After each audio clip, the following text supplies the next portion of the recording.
And the speaker for tonight is Izaak, and he's going to talk about the death of self. Over to you, Izaak.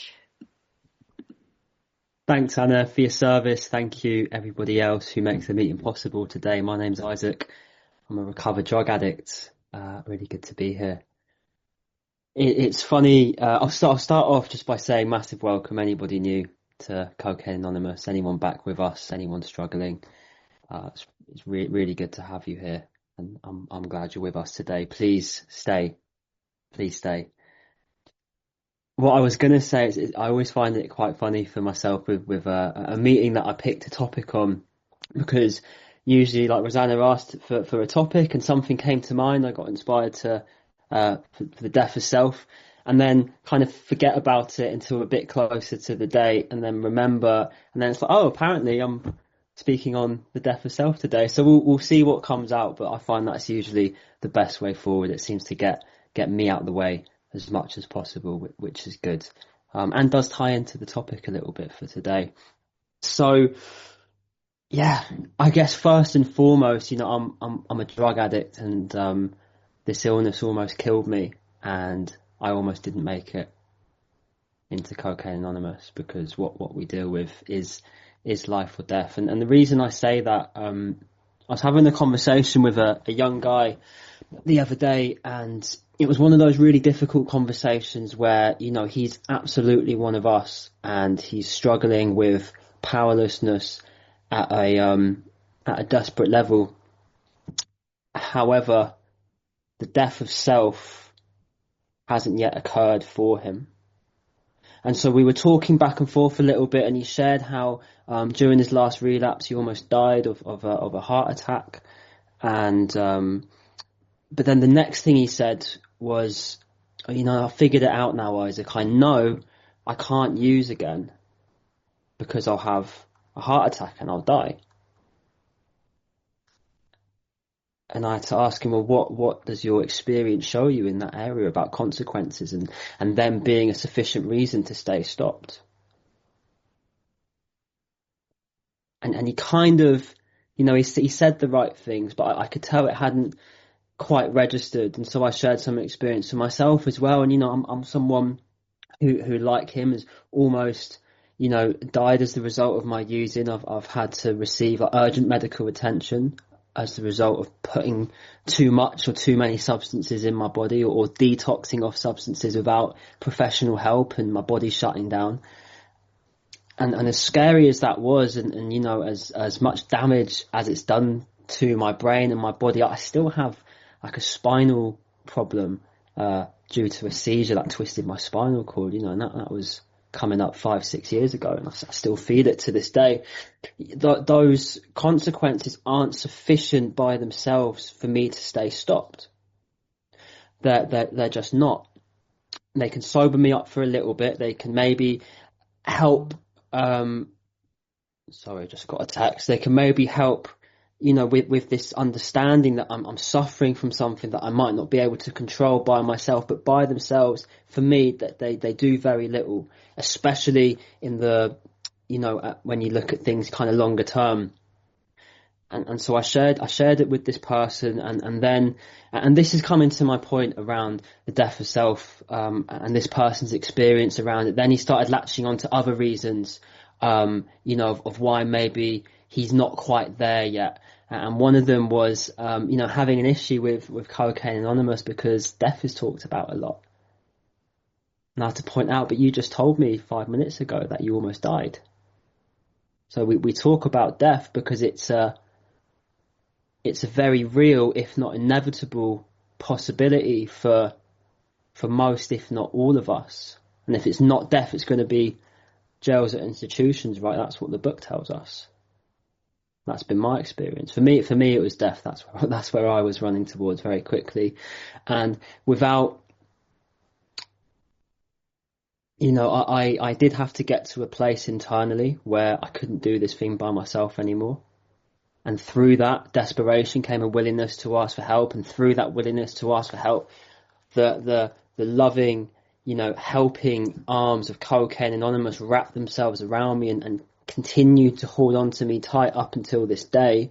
That that needed to happen in order for me to get well. Those series of events and me getting to that place meant things had to get really bad. However, again, just the rock bottom, or the idea of a rock bottom itself, isn't sufficient enough for me to stop, because I will keep going. I will find a better tool to keep digging with. I will swap things. I will move to another place. I will change the people around me. I will keep doing this thing until the definitive end happens. That's my experience. So thank God for Cocaine Anonymous, because you offered me a sufficient alternative to this thing that was going to happen to me.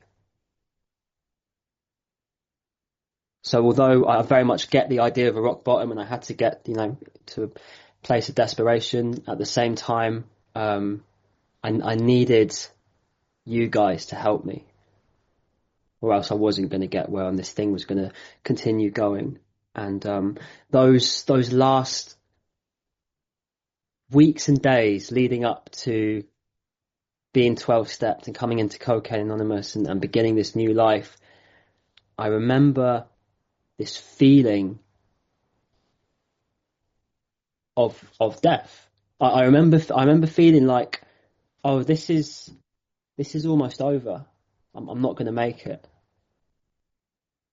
And that was partially due to, I'm sure, like brain damage, and I was really unwell physically, and in my mouth and stuff.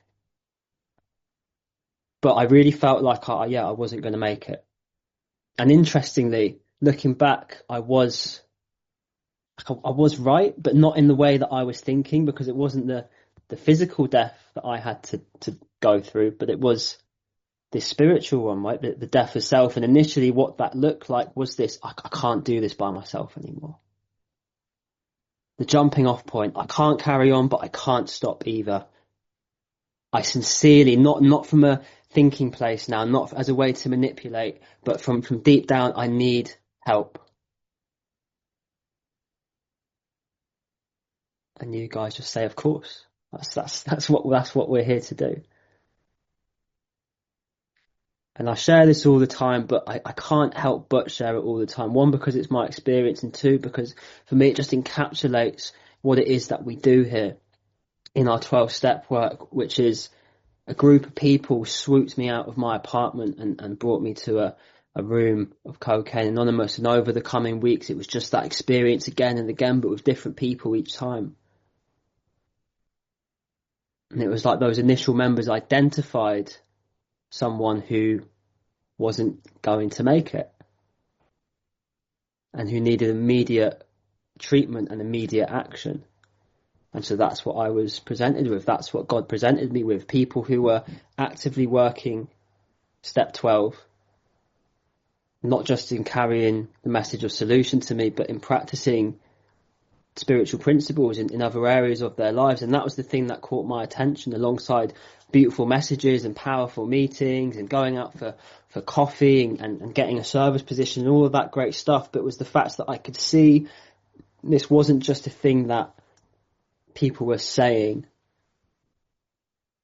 It was something that people were really living in how they were being, and how they would talk to one another, and how they would carry themselves, and in just how they would sit sometimes. I remember my second sponsor, beautiful man called David.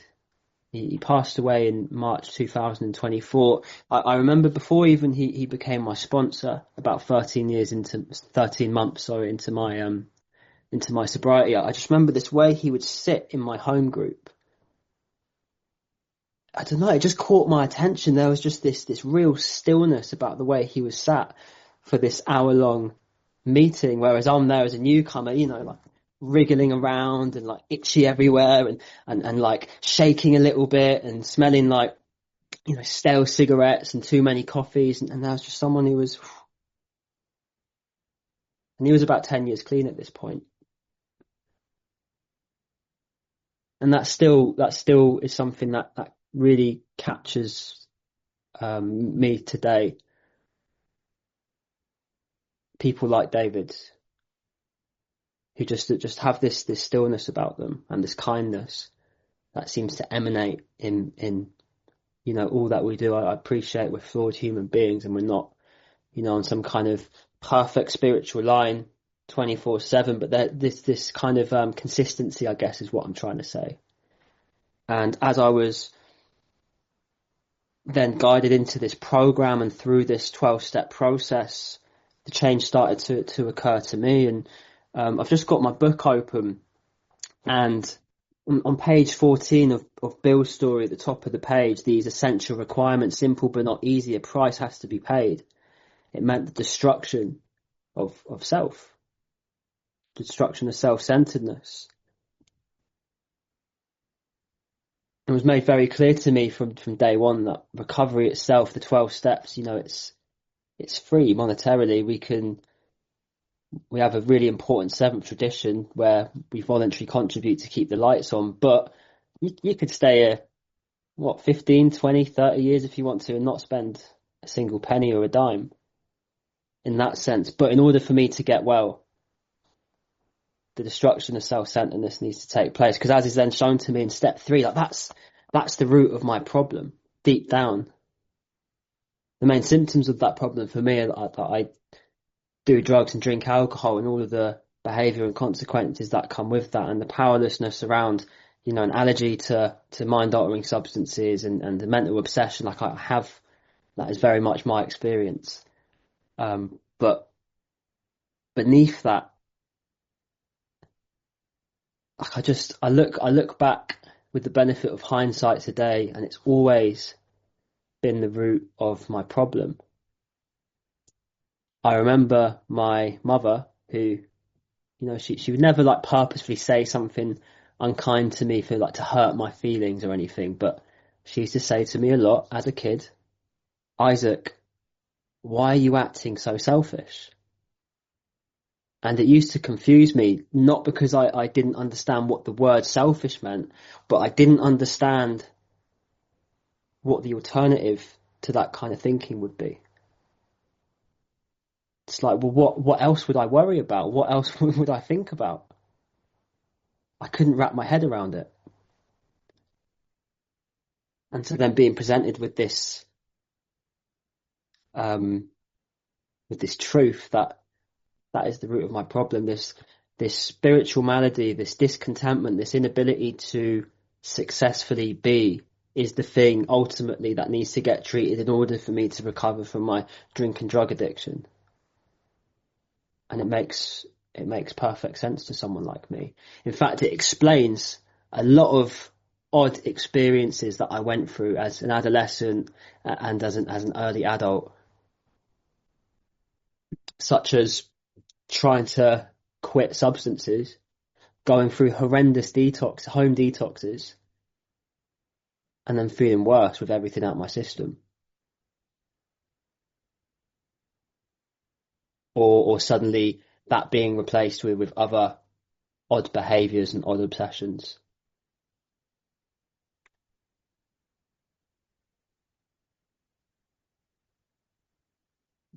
And so being guided through an inventory process and through sharing that inventory and understanding for the first time of what drives me to remain in these same patterns of self, whether that's resentment or whether that's fear or whether that's questionable sex conduct or harms that I cause to other people or just ways that I react to situations which are odd. It all stems from the same thing, which is itself and manifested in various ways, like the book talks about. And until that's treated, I'm not going to recover mentally and physically. But once it is treated, I find things start to change really quickly in the grand scheme of things. I couldn't point at the exact moment I was no longer obsessing about drinking or doing drugs, but by the time I was out making my first round of amends, I was no longer obsessing about drink or drugs. But even before that, there were these seemingly at the time small changes taking place. just like in the way that I would react to things, like an opportunity to be dishonest at work and get away with it, and I didn't take it. That's actually not a small thing for someone like me. That's a huge thing. Or something, okay, maybe a bit smaller, like I don't, like my thing for a while in early recovery before I started going through the steps is I would, I'd be at the shop or whatever, getting some food, and then I'd get a free thing as well, just for me, treat. Just wouldn't scan it. And then after a few weeks, I couldn't do it anymore, and it confused me. And I spoke to my sponsor about it, and he pointed toward the fact that this change is taking place, and there's going to be, and this continues to be true for me. There's going to be certain behaviours and ways of thinking that over time no longer work, or you're no longer going to be able to do. Or maybe you're having a difficult conversation with a family member who have a lot of kind of just difficult history with, and I don't react in the same way that I normally do. I don't say the hurtful thing, or I don't raise my voice. And it's like these seemingly small alterations in the way that I react to life become a part of this whole where I begin to become someone very different.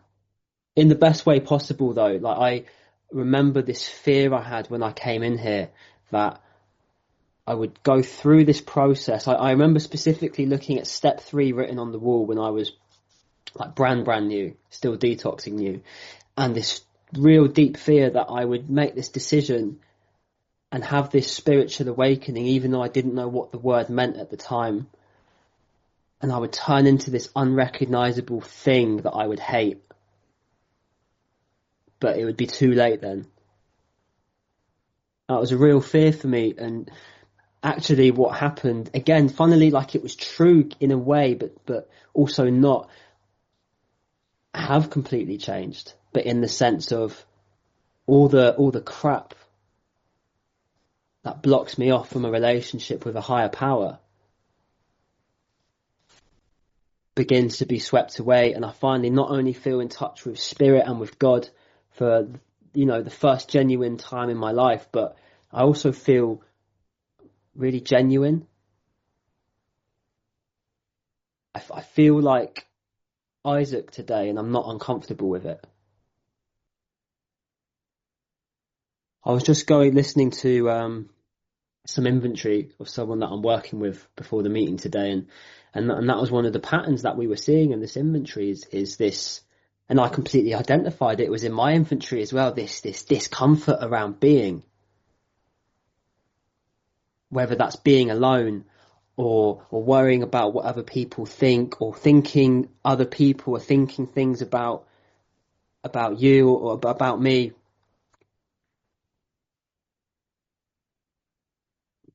Again, self. That's the thing that needs to die so that I can live.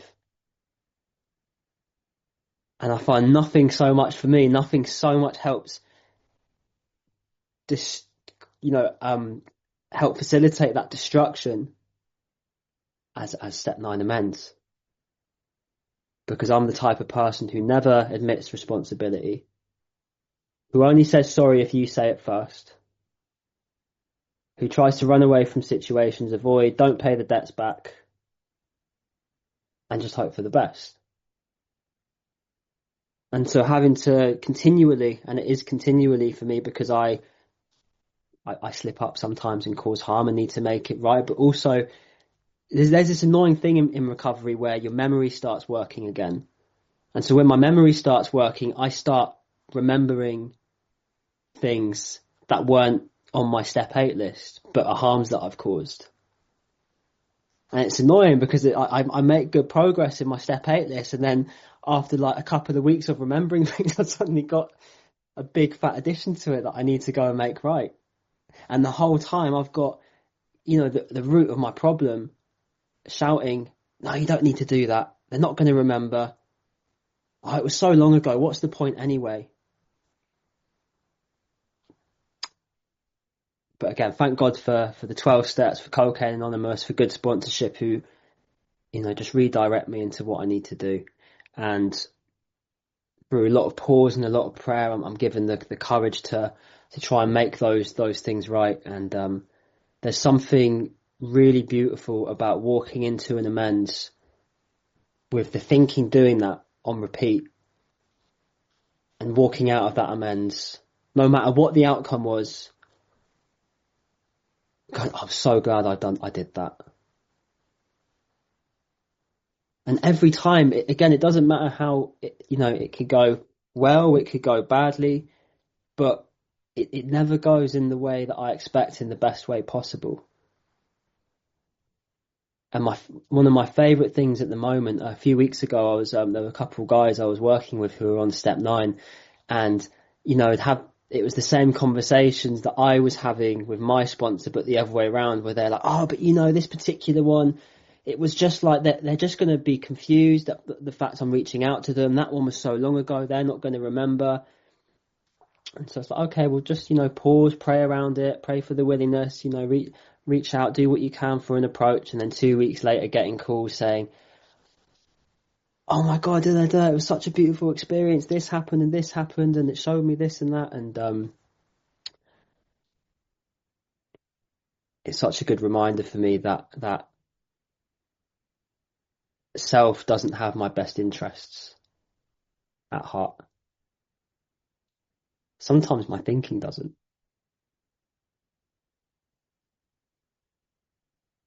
And often I just need reminding of that stuff. That's what so much of step 10 is for me. When I share inventory with my sponsor or another human being, it's just being reminded. Whether that's being redirected to prayer or redirected to an amends or redirected to helping someone.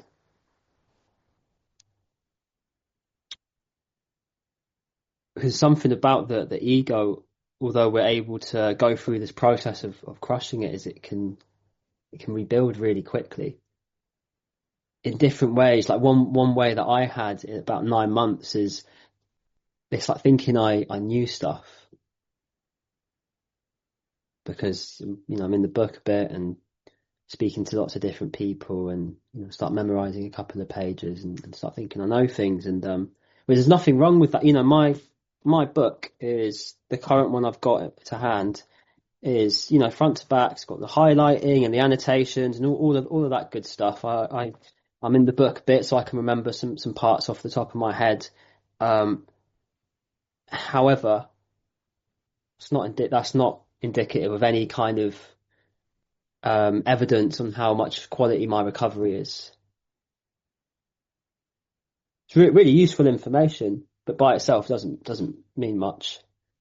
And I could retain all this information up here and get really unwell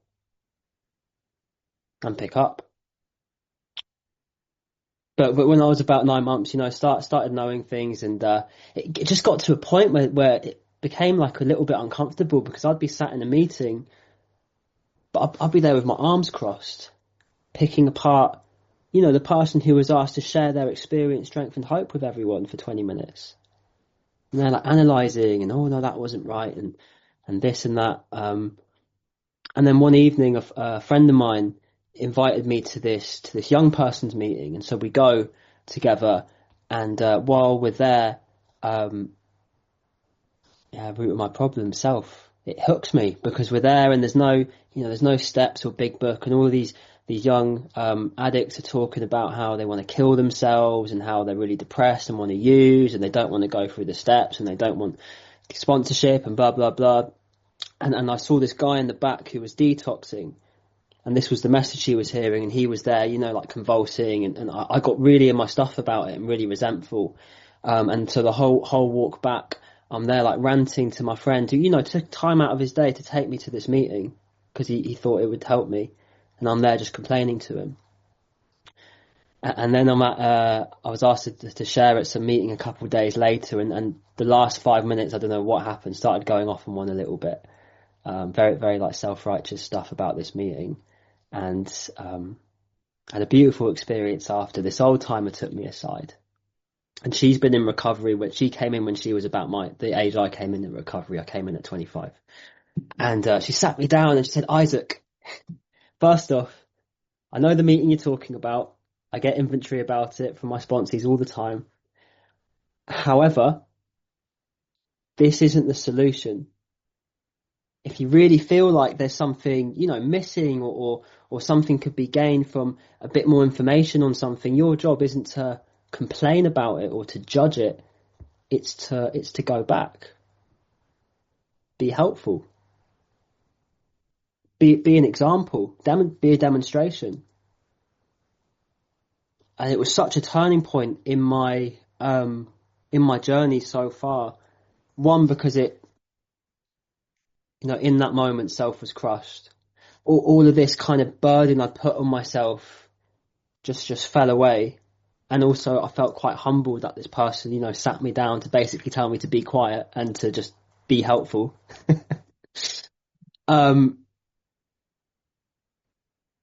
But ever since then, it's made things a lot easier because on my own thinking, a big defect of mine can be judgment.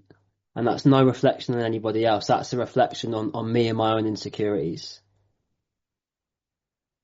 And what that practice allows me to do is pause, pray, and then try and contribute instead of take. Because taking isn't the answer for me. I've already done that, tried to do that for a very long time. My job at this point is to try and give what's been so freely given to me and what continues to be so freely given to me on a daily basis. It's the stuff in the vision for you, right? The creating the fellowship that we crave. That's a phrase that always pops into my head, or I try and turn to whenever that judgment can come up.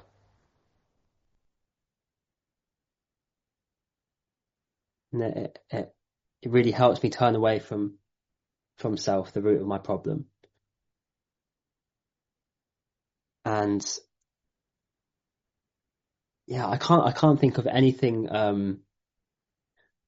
productive that's come out from me ever being in that headspace in recovery or at all. However, through destruction of self, which means I'm able to, think of others, get to observe beautiful things every day. I had a conversation with a guy a couple of days ago who just had like a profound step 3 experience, which he shared with me. And it made my whole day. He shared it with me quite early in the morning on a phone call, and it just, the rest of the day was brilliant. Like, we deal with miracles here, and with people who, by all accounts, really shouldn't, I can only speak for myself, by all accounts, I really shouldn't be clean and sober. I shouldn't be experiencing what I'm experiencing in this life. I've had in the past, like 6 months ago, my life was completely different in every single measurable way, internally and externally. And now I'm like embarking on this I'm in a new city, in a new job, got other things going on in my life that are new. That's really exciting. Whereas, before, and when I am driven by self, anything new or unfamiliar is met with fear, the unknown. And that still can come up in inventory for me today. Like, Isaac's ego is so convinced that it needs to know the outcome of a situation. Even if the outcome is something horrible, at least I know what it is. So that means I have the illusion of control.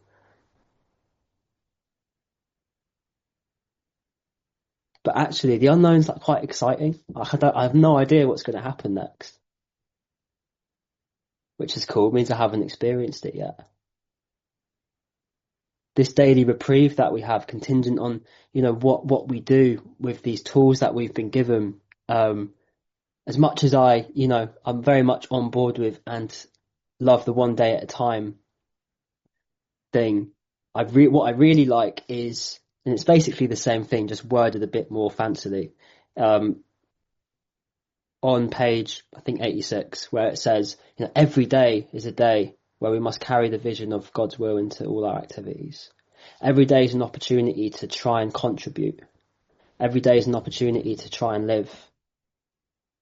to try and learn, try and grow, try and learn from the missteps and shortcomings which I make on a daily basis. But I find it's those that provide the biggest amount of growth. And sometimes what will happen with me is it will get to, I mean, when I say breaking point, I mean it very differently than what breaking point was, almost 4 years ago. But it gets to some kind of breaking point where self is in friction with spirit, and it gets uncomfortable, and then another small surrender happens. And it's met with prayer and pause and discussion, and then there's learning and growth from it. I used to be really afraid of my humanness in recovery, because I thought it meant I wasn't working a program. Where I'm at today with it is, it's what I do with my humanness that shows if I'm working a program or not. I mean, it says it in step 10, doesn't it? When self crops up, not if, because it's going to happen. I'm a human being, but there's a choice of a sort of how much I'm driven by it and how much I lean into God. And I find it's like experience after experience of being shown that everything is okay and that you're looked after, and it's not Izaak that needs to be or is in charge. That coming to believe in step 2 becomes more and more true. And faith grows deeper with experience and with action. I came in here very much the agnostic that we agnostics was written for. So much fear around God, so much misunderstanding and old ideas. And I mean, I'm not going to pretend to know what God is. I'm far too small for that. But I have a relationship with something that seems to grow deeper every day. Especially in the days where the agnosticism can creep back up and the fear comes in. What if it isn't going to work out this time? And in that moment, I forget every single time it's worked out. Even in the deepest, darkest depths of my addiction, where I almost didn't make it, and it worked out. That last moment where I was in my apartment, using into unconsciousness, phone on silent, phone on airplane mode, curtains drawn, door double locked, and I could feel death creeping in. And just that sensation of this is it. A morbid peace almost that this was it, because it meant the pain was going to stop. And again, I was right, but not in the way I was expecting.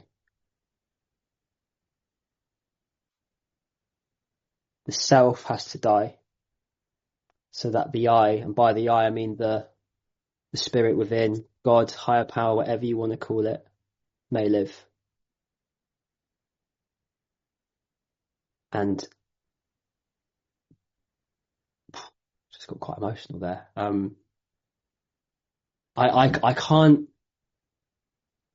Like I lost my words. I sometimes can't quite describe this gift of recovery, and I could try talking it, if you're new at you for hours and probably bore and annoy you. And what I find is it's great to hear us share, and it's really important to be on meetings. And our book is where the solution lies.